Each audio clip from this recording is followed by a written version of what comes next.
On today's episode, we're going to be talking about the Chiefs signing defensive tackle Brandon Williams.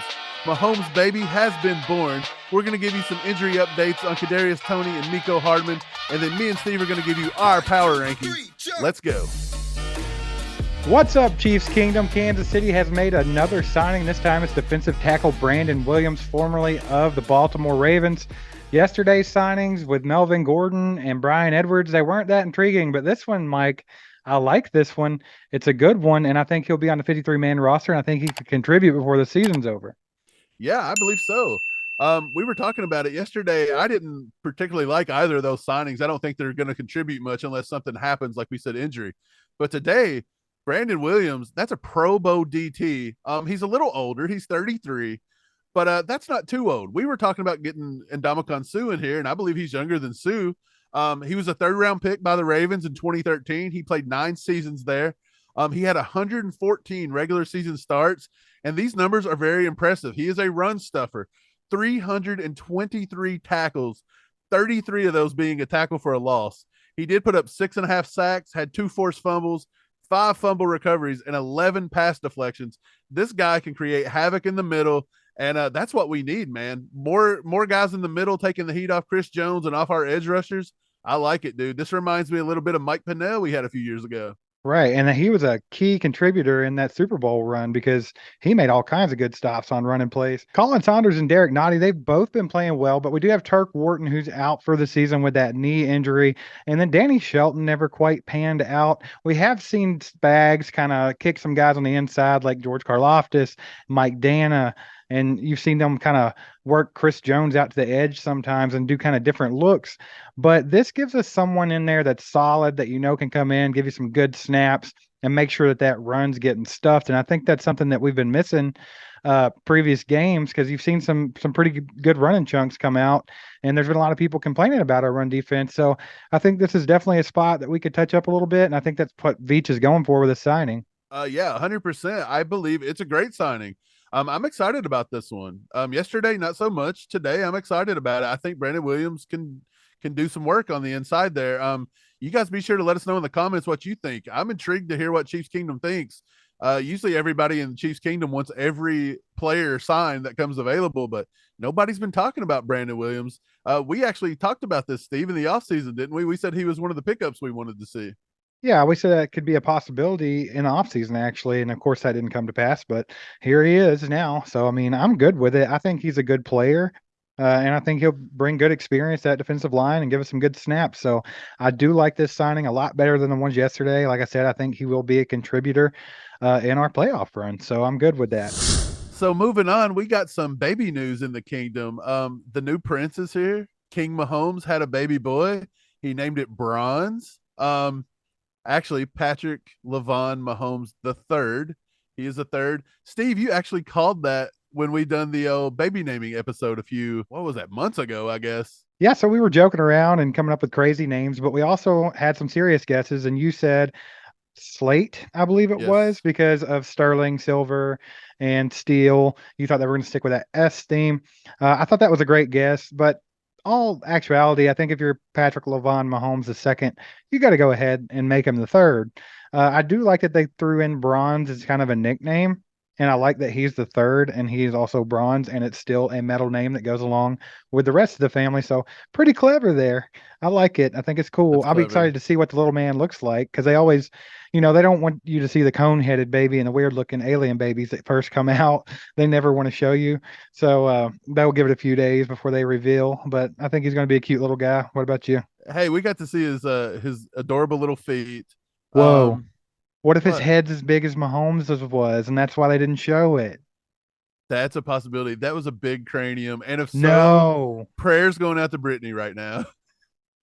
Holy crap. Let's hope not, because that thing was gargantuan. Hey, We don't need that. no, but the picture they showed, adorable little feet and legs. Those things hopefully are going to grow up to play football and come back to the Chiefs in the future. And we just have a Mahomes dynasty here. QB1, baby. Yeah, that's a future QB1. In all seriousness, they didn't show Sterling at all, I think, till like 2 or 3 months in. They let her grow up a little bit. They keep a little privacy. I don't blame them, but you're not going to be able to hide them forever. Brittany is way too visible at games and in the public. They are facets in Kansas City and in the community. So it'll be a matter of time. Somebody will get a picture of this baby, and we'll get to see how cute he is.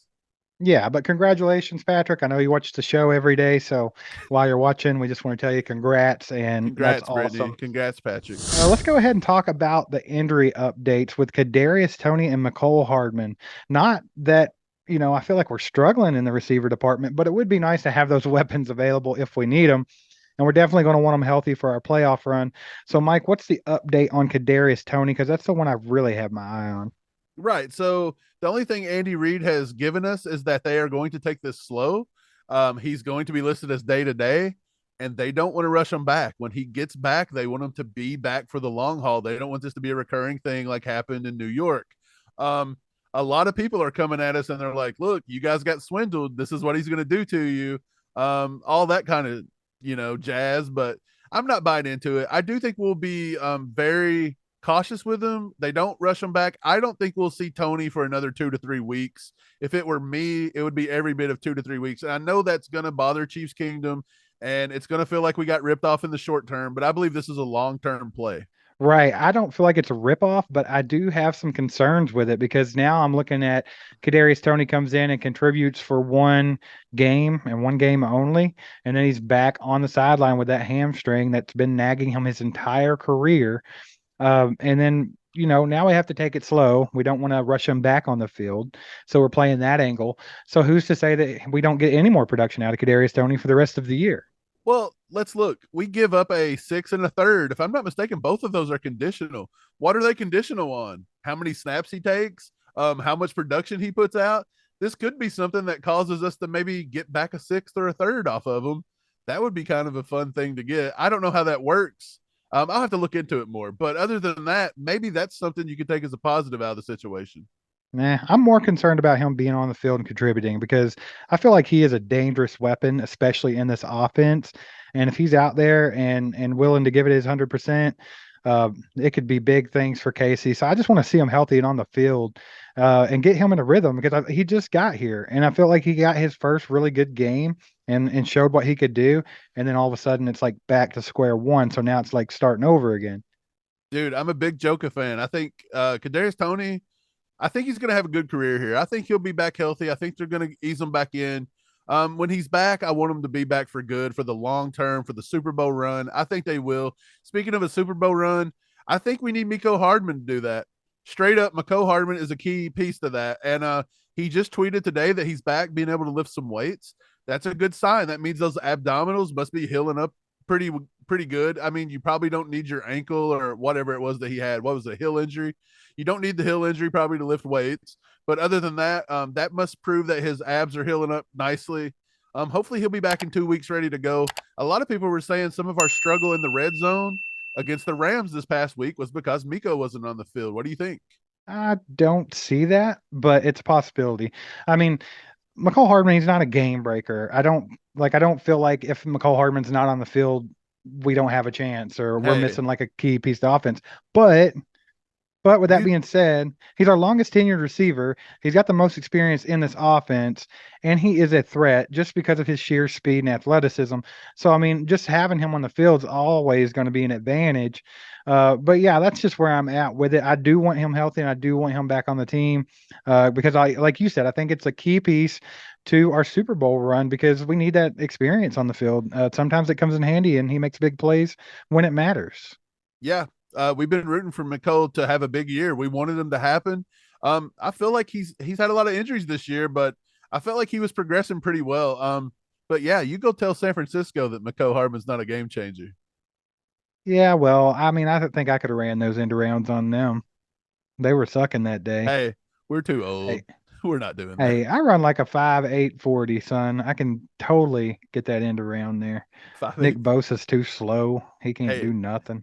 boy, you're What? faster than that when we go to a Chinese buffet. You'd be running like a four four four.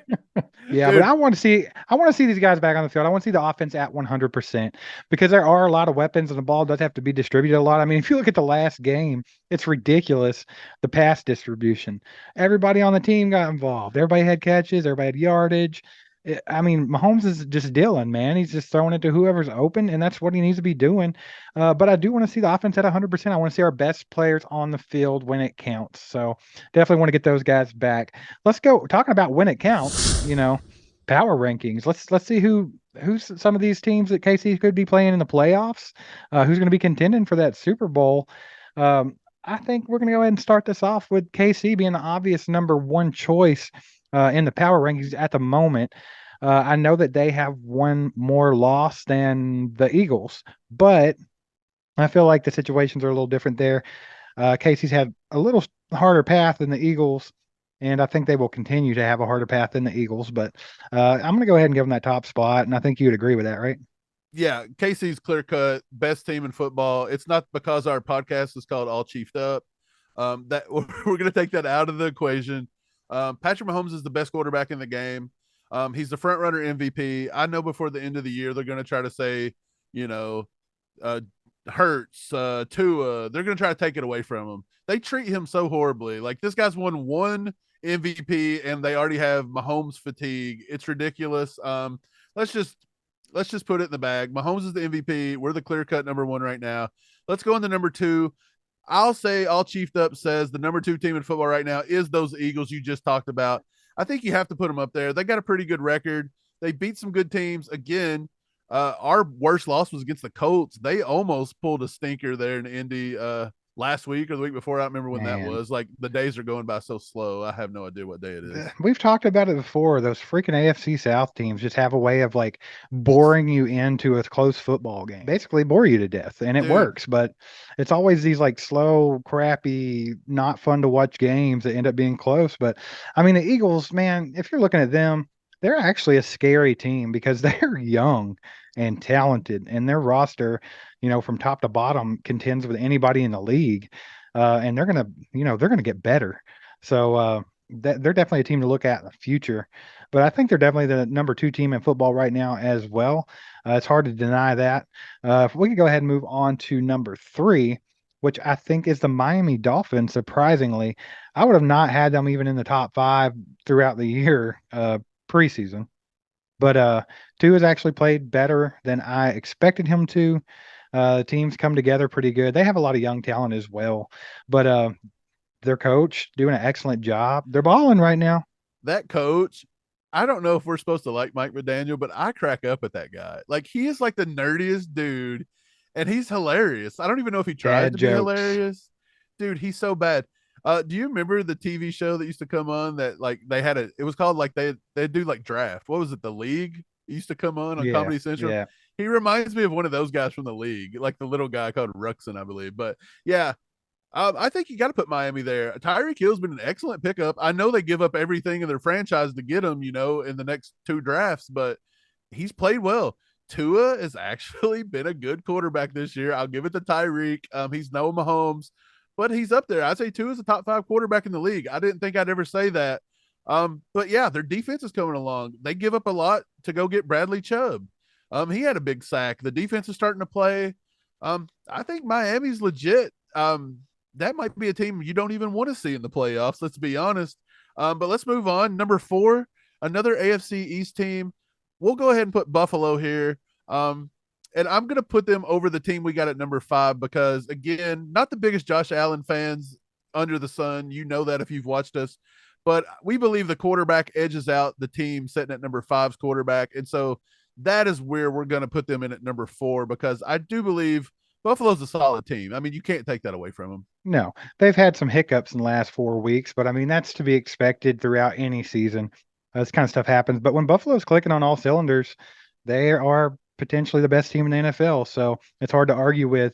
But yeah, Skip Bayless is so mad at you right now. He's probably like stroking out or something because you just talked about how Josh Allen was that much better than Dak Prescott because we have the Dallas Cowboys in at number five on the power rankings. Something else I didn't think I'd be saying. So What is this hold on. world coming to, bro? With the Dolphins, I'm just as, surprised about the Cowboys. I mean, honestly, I knew the Eagles were going to be a good team, but I didn't think they would be this good. So, I mean, this season's been a little unpredictable, sort of. Not nothing crazy, but Well, I it's a little mean, different than you thought. just probably falling out of the top 5 because they got massacred by Dallas a couple weeks ago was the Vikings. I didn't expect the Vikings to be good. We were all thinking No. Tampa Bay, Green Bay. Where are those two teams? That's two Hall of Fame quarterbacks that just fell off the map. And that's another reason I believe Mahomes got to get most credit he's ever got in his career right now, because their receivers are better than our receivers. You could have told us at the beginning of the season we were supposed to have the biggest ragtag group there ever was assembled without Tyreek Hill. Not saying it's true, but that's what we heard. And Right. dude, go sign Julio Jones. Well, what's he doing down there? He ain't doing nothing. Like, He ain't come done on. nothing in 10 years. But yeah, Dallas, I think I put them at number 5 based solely off their defense. That defense is pretty good, man. Micah Parsons has been one of the best, draft picks, period, in the past, 3, 4, 5 years. I remember Yeah. his draft, dude. Me and you were banging the table to go get Micah Parsons, but we just knew that there was no way he was going to fall that far. He was one of those players that we felt like was good enough to go up and get, though. Yes. And obviously he was. But I mean, it is what it is. He is the real deal. Dallas has a good defense, but just the fact that they have Dak Prescott and Ezekiel Elliott and some of those guys that tend to disappear in big moments, that could come back to bite them. But I think that's a solid top 5 for right now in the NFL. It's hard to argue. If you want to try to throw Minnesota in there, that's cool. But Dallas just beat them like the redheaded stepchild on the playground in third Uh, grade. yeah, 100%. Bad. Hey, you guys let us know in the comments what you guys, did you think we messed this up or not? I don't know. That's our first power ranking of the year that we've actually put together. We'll probably do this weekly from here on out. I had a little fun doing it, Steve. Yeah, it's just kind of cool just to get an idea of who we think is going to be our competition. Speaking of competition, we're going to be seeing the Bengals this Sunday, and their fans are already talking trash like they always do. They do have the most annoying fan base in football. You cannot argue with me about that. That is 100% the truth. Who day? Um, they already started, and if you go on Twitter, you can see them already picking at everybody.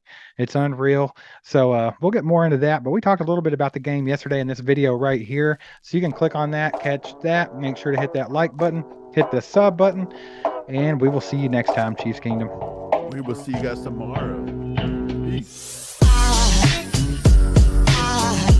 There goes a sight from my soul.